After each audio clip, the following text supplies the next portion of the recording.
So yeah, skydiving's back at Bolivar, which we're excited about, and we have more. So I'll kind of go into that a little bit. So as far as the skydiving goes, we have pretty standard radio calls. So we're trying to make sure all of our pilots are doing the radio calls in the pattern.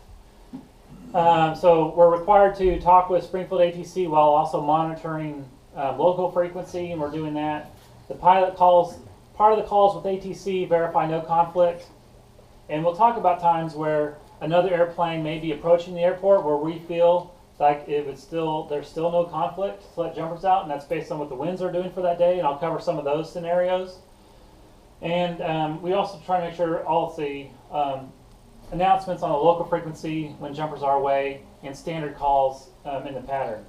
Last year we also became ADSB out compliant in addition to buying a new radio last year, so that was not fun, as I'm sure you know. But we are pretty excited. I feel like for a skydiving operation, we kind of are ahead of the ADSB compliance requirement. So, getting into a little bit about the classification of skydivers, it really comes down, we break it down into, you have tandem instructors, not tandem instructors, you have instructors in general, and there's different types of instructors. I won't go into all the differences, but the instructors are going to be your most experienced, the most cautious. Anytime you're flying with a student, you're doing more, you take everything more cautiously than you would jumping by yourself. And they're the most predictable. They understand more about the landing patterns. They understand more about the winds. They understand how the winds are pushing them, how they need to adjust their landing pattern to fly a standard landing pattern. So they're a little bit more predictable. Then we have sport jumpers, which is, a sport jumper is somebody who has their license. They can either have their A license, B license, C license, or D license. And this is about your A license, you have to have 25 jumps, 50 jumps, 200 jumps, and 500 jumps. So experience level increasing with the license. But these are people who are just coming out to have fun, have a good time. They're not looking to become, they may be looking to become instructors, but they're just doing the jump to come skydive with their friends. And like all skydivers, we're always learning, and like all pilots I know have the same mentality. We're always learning each flight we do and every time we talk with other people. We also have solo students. Think about this, 4 hours of ground school and then you're on your own. That's our solo ground school. So the ground school course is 4 hours. Students, like any students, potentially may require more patience in the pattern and landing. Even on packing side, we're more supervision, those types of things. Obviously, they're a little bit less predictable. But on the FAA side, no license is required for skydiving. Our drop zone is membership of the United States Parachute Association, and we voluntarily adhere to the standards that they publish. And I'll talk a little bit, not too much about what they do. So we do have a standard curriculum that we're following that's a national standard for licensing skydiving. And again, students are always learning also, so a little bit more patience there. We also try to communicate a little bit more on radio when we have students landing. You may have heard I'll try and get on the ground radio also and have the airplane announce, and I'll announce from the ground, particularly announcing when jumpers are away. There are a couple times where other pilots have delayed their landing slightly, and I try to announce as soon as possible when the jumpers are on the ground, when it's a student type of scenario. That way the airplane knows that everyone's on the ground and there's no conflict. So, skydive training. This is what it used to be. A chalkboard and a guy that looked like this. I used to look like this, actually. When I had my long hair, I did look like this. So this is kind of where skydive training started. And this is where we're at now. This is the front page this is only the front page. Here's the back page of the curriculum that's required for your A license, initial license. And this goes through different types of categories for training. And the categories here align with a skydiver's information manual that's kind of like the skydiving, let's say, Bible for training. So we go through all these checklists. Did the student, could they plan the descent strategy? Did they clear their turns? We have everybody does clearing turns. Everybody. Especially if you're on a check ride. Then landing within certain degrees, solo pull, fly the pattern for the wind. And then we get into free fall skills, back flip, front flip, barrel roll, forward movement. So this is just the, let's call it the PTS or ACS is what would be the equivalent now. It's just a testing guide. The documents that support this for training are much more in detail about what gets covered.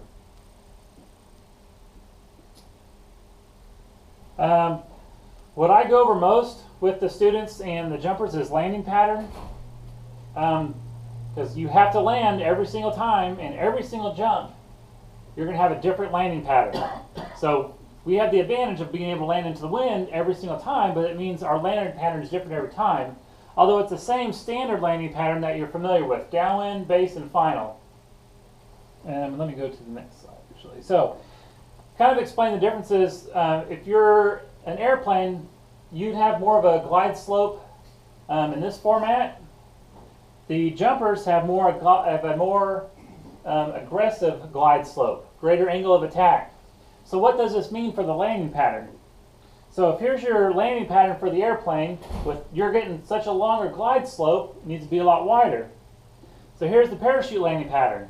With the angle of attack so much steeper, the pattern's a lot tighter.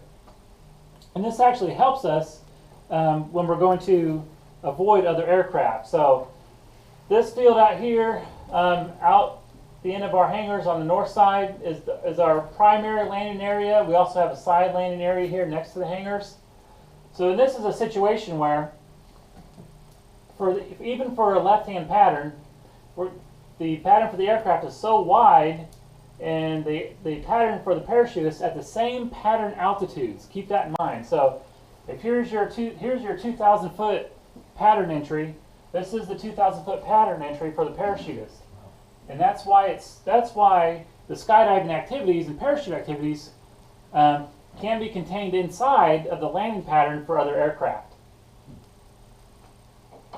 And we'll talk about some different situations. So in general, when the winds aren't super strong, we can pretty much maintain our landing pattern.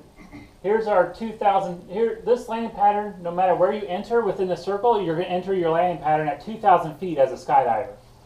And so at 2,000 feet, we're going down here, base and final, or downwind, base and final, downwind, base and final. So this is it can expand beyond this a little bit for our pattern entry at 2,000 feet, but you can see we're pretty much inside of the aircraft landing patterns on a standard day, let's call it. So then we go from, if the inside circle is our standard entry pattern at 2,000 feet, this green circle indicates where we'd be at 3,000 feet. So this green circle, even though it overlaps a little bit with the aircraft landing pattern, this green circle is at 3,000 feet. So we are above the standard traffic pattern for aircraft.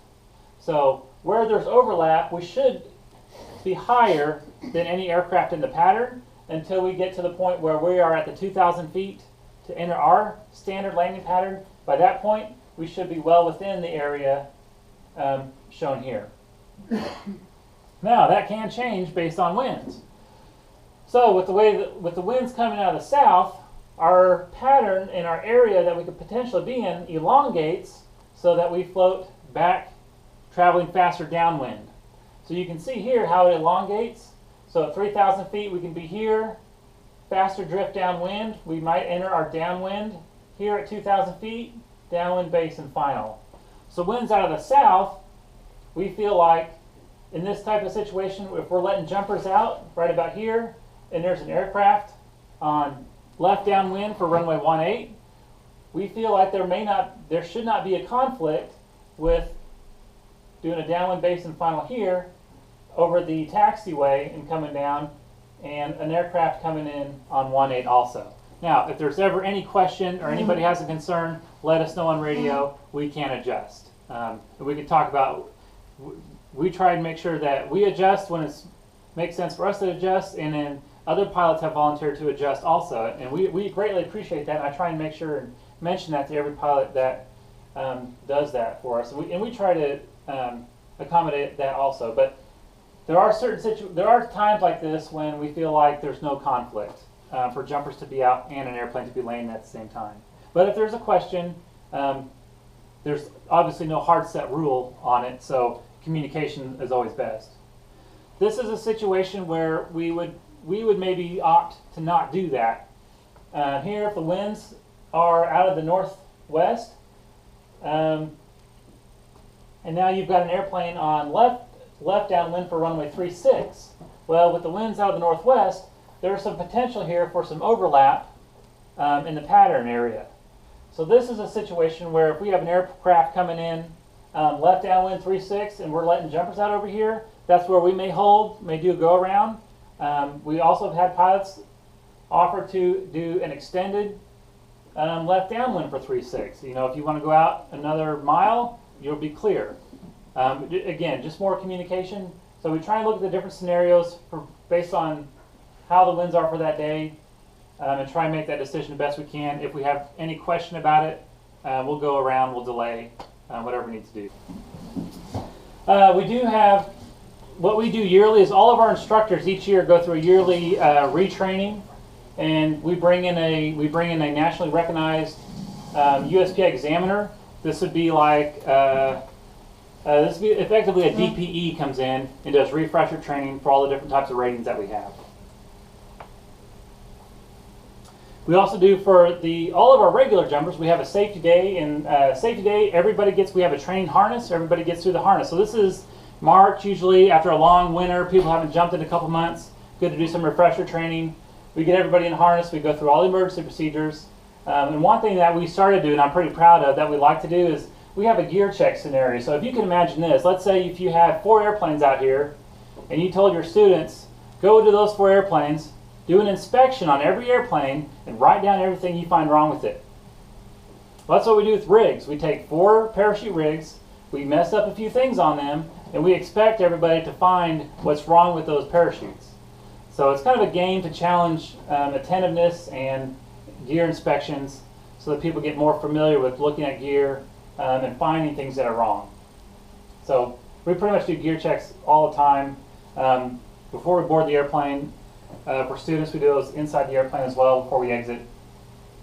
And so we cover a lot of different safety topics. The National Parachute Association puts together a PowerPoint slide that they give to us that covered national standards and statistics from the previous year and kind of bring those and summarize